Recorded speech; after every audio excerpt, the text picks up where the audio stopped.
This was where Osama bin Laden lived for 6 years, a home registered under a fake ID. The Pakistani report indicates that no one knew he was there, at least not officially. But it was not for a lack of clues. This is what the investigation found out. The al-Qaeda leader hired 2 brothers to guard him and paid each 9,000 rupees a month. That's about $90 to the so-called Kuwaiti brothers, Ibrahim and Abrar, for guarding the world's most wanted. In 2005, just 2 months after bin Laden moved in, a massive earthquake struck. A local policeman tells the commission the compound walls collapsed. Bin Laden was exposed, but he still was not found.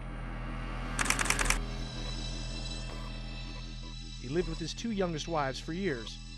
His eldest wife was escorted to Abbottabad just 3 months before the American raid. Before that, the document confirms Khairia stayed in the Iranian capital Tehran for nearly 8 years, 2002 to 2010.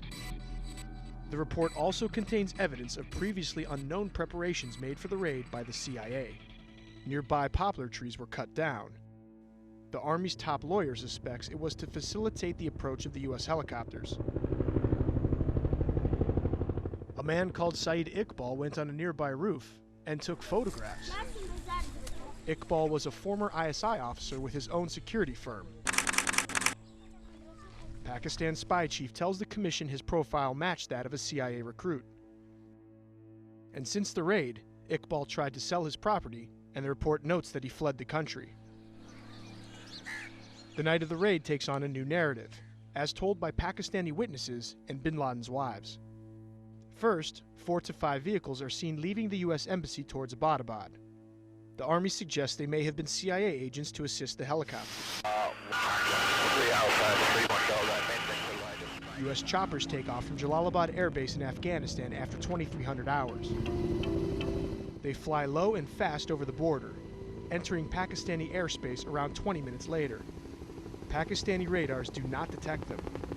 The report says they are at rest, or as the Air Force prefers, peacetime deployment. At about 30 minutes after midnight, 2 Black Hawks arrive at the compound. The sound of the helicopter wakes bin Laden and his youngest wife, Amal. She tells investigators bin Laden said the American helicopters had arrived.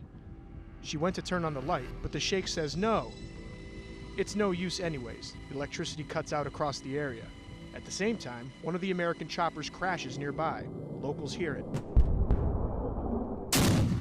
Amal sees an American soldier on the landing. She rushes him.